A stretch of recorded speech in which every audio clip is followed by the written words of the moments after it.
What's up, guys? Welcome back to another video. Today we're going to be making a Minecraft Steve head. We're going to be using Blender to 3D model and sculpt it, and then we're going to be importing it into Roblox Studios. Alright, so first off, we started off with the normal Minecraft cube, or sorry, a normal 3D cube. We'll move it up a little bit because we do want it to be, on the head and not just like lower body of the Roblox character. We had a couple subdivisions to make it easier to sculpt. I first tried to play around with like sculpting it a little bit right here straight off the bat, but the strength was way too high, so I couldn't get exactly the right kind of modeling I wanted because I don't think I had enough subdivisions for the sculpting power to really like move the way it was supposed to. So instead of sculpting it, what's it called? Using a big strength, I just sculpted it using a small radius, but then still didn't look 100% right. It looked kind of weird. So I think I just scratched this idea completely and start over again, because yeah, look, almost right here, like it looks like a Mario cube mixed in with, I don't know, it just looks like smashed up too much. Not good enough to have an actual like design on it, especially with like a Minecraft Steve head.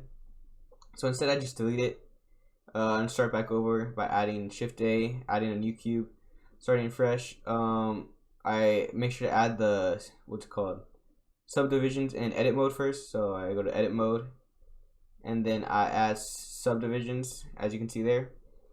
I think I do it 3 times, yeah. And then here instead of going with the same sculpt tool, I use a different one, which is to extrude a little bit. So instead of like pushing the faces, I brought them out, but just very scarcely, not to bring out too many textures too much, or too much change the cube.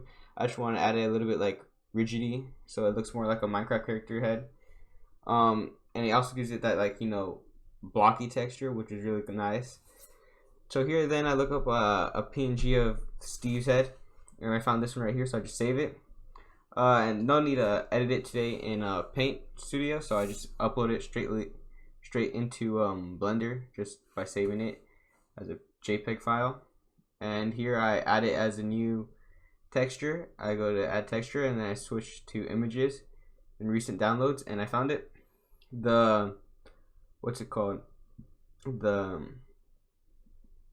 screening wasn't laying out right for shadowing, so I had to change that real quick. I rotated the faces onto the right position, and then once I saw that all the, what's it called, cubes were being covered correctly, I went back over to check, and it looked perfect. So yeah, I just rode with that because it perfectly clipped on.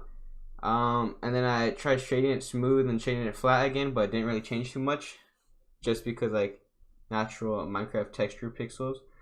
But yeah, it looked perfect. So now all I needed to do was import a Roblox character and check if that was working perfectly fine, because I know that usually doesn't perfectly work, as you can see here. The Minecraft head is way too big, so I have to scale it down. I rotated it the wrong way, but I first have to rotate it frontwards by pressing R and then Z to move it around the Z axis. And I scale it down a little bit because it was way too big, and I move it down just a little bit so it doesn't clip, or so you can't see like the bottom structure of the head. Once I found a good shape, I kind of just went with that. Saved it as Steve head, I believe, or like Minecraft Steve head. I don't know. Put some long name. I don't know why. Could just put like MS. And then I set origin to geometry, so when I move it around in Roblox Studios, it's easier. And I export it. This time I actually do remember to export it as an object file, I think.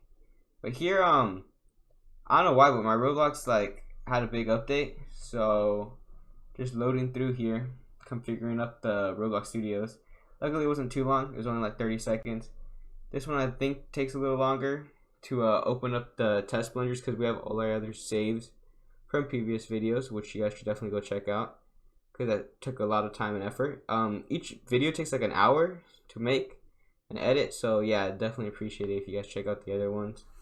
I shortened them down to like 10 minutes, so it's easier to watch, and you don't have to watch me struggle through all the processes of you know, fully creating a sculpture or Blender edit. Yeah, but we finally load in after all of our Roblox assets get loaded in, especially because we do have lots of assets that aren't in the game files. These are custom made textures and you know, objects, meshes.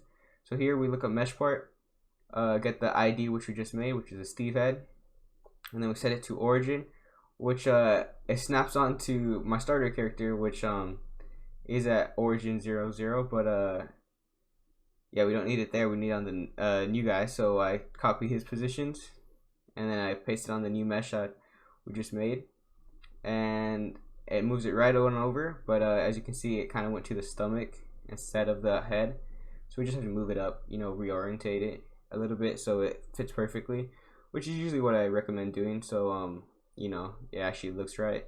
Here I make it a little bit smaller too because I realized I was kind of big, so just scale it down a little bit and then recenter it so you know it looks right. It kind of looks a little off-centered here, so I move it more to the right until I feel like it's directly in the center of the body character, which it looks like it is right now. And then I just duplicate the dummy here so I can make sure, and I name the mesh part, which I usually don't do, which I probably should do. I think I do it after this episode, or sorry, after this video. But here I set it up in Asset Creator, making it a hat and setting it to classic, as setting it as a classic accessory. And here, as you can see, it works perfectly, it snaps on perfectly.